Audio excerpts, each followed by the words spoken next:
नमस्कार दोस्तों, आपका हमारे YouTube के चैनल में स्वागत है।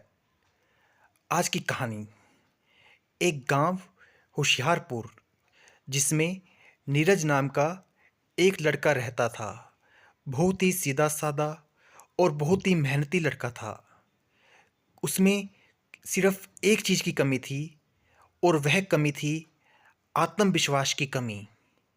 वह जब भी स्कूल जाता, स्कूल में उसके टीचर्स उससे जो भी प्रश्न पूछते, वह आत्मविश्वास की कमी होने की वजह से उनका जवाब नहीं दे पाता था। और जब भी उसके दोस्त किसी प्लेग्राउंड में गेम खेल रहे होते थे, तो वह किसी एक कोने में बैठकर सिर्फ उन्हें खेलता देखता रहता था।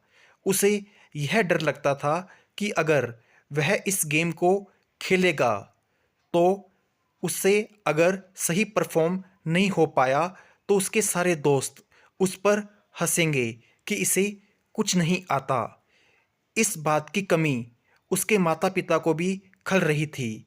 उसकी माता जो गृहिणी थी और उसके पिता जो फार्मर थे, वे भी हमेशा उसे समझाते कि बेटा, तुझमें जो कमी है उस कमी की वजह से तू असफल रह जाएगा। तू इतना डरा मत कर।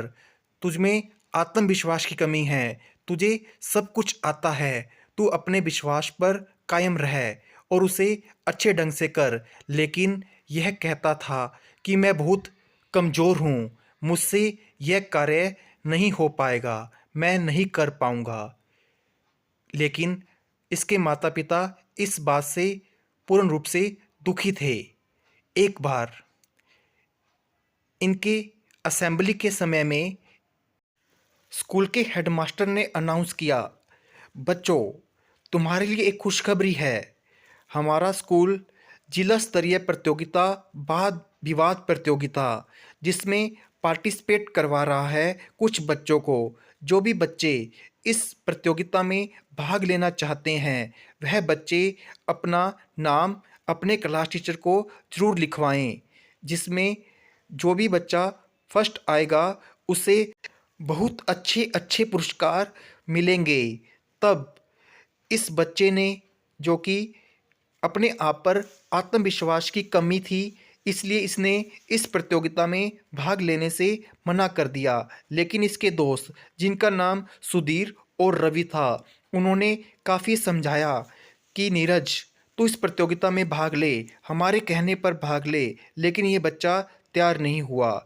एक दिन यह एक नदी के पास बैठा था। वहाँ पर एक गांव के काफ़ी बुजुर्ग व्यक्ति आए, जिसे यह नीरज चाचा कहता था।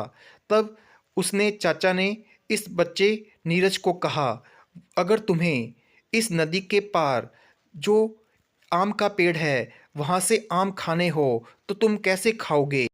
तब नीरज ने कहा, मैं कभी भी इस नदी में नहीं उतरूंगा। लेकिन उस बुजुर्ग चाचा ने इस नीरज बच्चे को समझाया कि अगर तुम्हें कुछ मीठा खाना है तो तुम्हें आत्मविश्वास के साथ इस नदी में उतरना ही होगा। इसी प्रकार मैंने सुना है तुम्हारे स्कूल में वाद विवाद प्रतियोगिता हो रही है, तुम भी उसमें अपने पूर्ण आत्मविश्वास के साथ उतरो। तब यह बच्चा तैयार हो गया।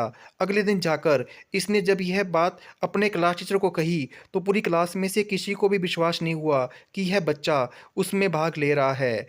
फिर इसने हार नहीं मानी और इसने बहुत ज़्यादा मेहनत की। पहले पहले इसके हाथ पैर सब कांपने लगे जब उसकी प्रैक्टिस यह घर पर कर रहा था। लेकिन इसने आईने के सामने अपने आप को पूरा परफेक्ट किया और धीरे धीरे अपने आत्मविश्वास को बढ़ाने लग गया। अब वो दिन आ गया जिस दिन वाद विवाद प्रतियोगिता हो रही थी। उस दिन अब इस बच्चे का नंबर आया। अब यह बच्चा बहुत ही ज़्यादा नर्वस था। जब यह स्टेज पर आया तो बहुत ज़्यादा नर्वस हो गया। लेकिन इसने मन में सोचा कि वो बुजुर्ग चाचा ने मुझे कितनी अच्छी बात बताई है, तो उसके अनुसार ये चला और इसने लगातार 10-15 मिनट तक इतना अच्छा स्पीच दिया कि हर व्यक्ति इसे बहुत से ध्यान से सुनता रहा। और यह जब अपनी स्पीच को ख़त्म करने लगा तब बहुत ही ज़्यादा तेज गड़गड़ाहट तालियों की आवाज़ वहाँ सुनाई दी, जिससे इसका आत्मविश्वास और बढ़ गया और इसने उस प्रतियोगिता में द्वितीय स्थान प्राप्त किया। तो दोस्तों, इस कहानी के माध्यम से हम आपको यह बताना चाह रहे हैं कि अगर आप में आत्मविश्वास की कमी है तो आप कुछ नहीं कर सकते, लेकिन अगर आप में अपने आप पर कुछ करने का विश्वास है तो आप एक दिन ज़रूर सफल होंगे। इसलिए कभी भी अपने आत्मविश्वास को गिरने मत दो, बल्कि यह समझो कि हम सब कुछ कर सकते हैं। धन्यवाद।